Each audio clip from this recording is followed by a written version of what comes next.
السلام علیکم ورحمۃ اللہ وبرکاتہ۔ بسم اللہ الرحمن الرحیم۔ الحمد للہ والصلاة والسلام علی اہلہا اما بعد۔ حویدہ آج اپنے زخموں کو پنہا کر کے چھوڑوں گا، حویدہ آج اپنے زخموں کو پنہا کر کے چھوڑوں گا، لہو رو رو کے محفل کو گلستہ کر کے چھوڑوں گا۔ جلانا ہے مجھے آج ہر شمع دل کو سوزے پنہا سے، جلانا ہے مجھے آج ہر شمع دل کو سوزے پنہا سے، تیری تاریک راتوں میں چراغاں کر کے چھوڑوں گا۔ مجھے اے ہم نشین رہنے دے شغل سینہ کاوی میں، مجھے اے ہم نشین رہنے دے شغل سینہ کاوی میں، کہ میں داغ محبت کو نمایاں کر کے چھوڑوں گا۔ دکھا دوں گا جہاں کو جو میری آنکھوں نے دیکھا ہے، دکھا دوں گا جہاں کو جو میری آنکھوں نے دیکھا ہے، تجھے بھی صورت آئینہ حیرا کر کے چھوڑوں گا۔ جو ہے پردوں میں پنہا چشمے بینہ دیکھ لیتی ہے، جو ہے پردوں میں پنہا چشمے بینہ دیکھ لیتی ہے، زمانے کی طبیعت کا تقاضا دیکھ لیتی ہے۔ صدر محترم بزرگان ملت، خوابوں کا تعلق انسانی تصورات سے ہوتا ہے، اس لیے تصورات کو خواب و خیال بھی کہا جاتا ہے۔ کچھ خواب شرمندہ تعبیر ہو جاتے ہیں، کچھ شرمندہ تعبیر ہو جاتے ہیں، اور انسان حسرت و یاس کی تصویر بنا دنیا سے چلا جاتا ہے، لیکن پھر خواب خواب ہوتا ہے۔ انسان سب جانتا ہے، خواب دیکھنا بند نہیں کرتا، تصورات مجھے تعبیر کرنا بند نہیں کرتا۔ اس کا خواب حقیقی اور خارجی دنیا میں ظہور پذیر ہو یا نہ ہو، وہ پلکوں پر خواب سجاتا بہرحال ہے، تصورات محل بناتا ضرور ہے۔ یہ انسانی فطرت ہے، اور ہر انسان سے اس فطرت کا ظہور ہوتا ہے۔ ہمارا پیارا وطن ہندوستان، جس کے ذرے ذرے سے ہمیں پیار ہے، جس کی محبت ہمارے رگ و ریشے میں پیوست ہے، اور حدیث کی حیثیت سے مشہور جملہ حب الوطن من الایمان، یعنی وطن سے محبت ایمان کا ایک حصہ ہے۔ ایک حدیث نبی ہو یا نہ ہو، لیکن یہ جملہ انسانی جذبات کا عکاس بہرحال کرتا ہے۔ وطن کی محبت ہر انسان کے دل و دماغ میں ویسی بسی ہوتی ہے، پھر ہم انسانی فطرت کے اس مظاہرے سے مبرہ کیسے ہو سکتے ہیں؟ وطن کی محبت رسول اللہ صلی اللہ علیہ وسلم کے دل میں بھی تھی۔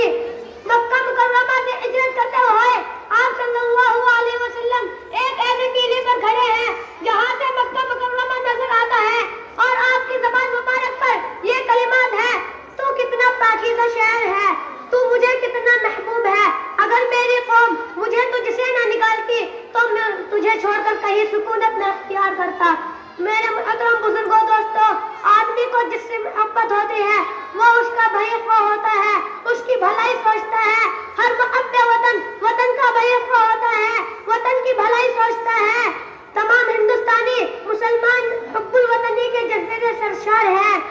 وطن سے اسی تعلق اور لگاؤ نے ان کی حب الوطنی کو کچھ خواب دیے ہیں، جن کی تعبیر ان کا مطمع زندگی نظر اور مقصد زندگی ہے۔ تصورات کی ایک دنیا اور ایک نئی بستی ہے، وہ دنیا، وہ بستی جہاں ہندوستان واقعی جنت نشاں بن جاتا ہے، اور تمام باشندگان ہند کے لیے امن و سکون، چین و راحت کا گہوارہ ہو جاتا ہے۔ ہمارے خوابوں کا ہندوستان وہی ہے جو ہمارے بزرگوں کا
بنیادیں کھڑی کی جا رہی ہیں۔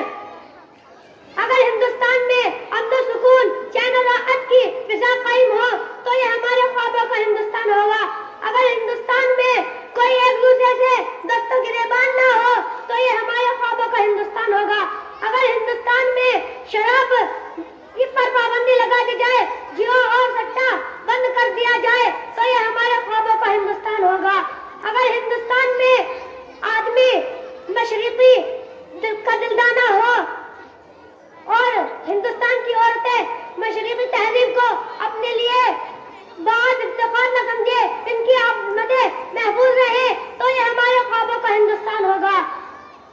میرے محترم بزرگوں، دوستوں، ہمارے خوابوں کا ہندوستان کسی ایک جگہ میں محدود نہیں بلکہ اس کے الگ الگ پہلو اور الگ جہتیں ہیں، اور ہر پہلو اور جہت کا الگ الگ تقاضے ہیں۔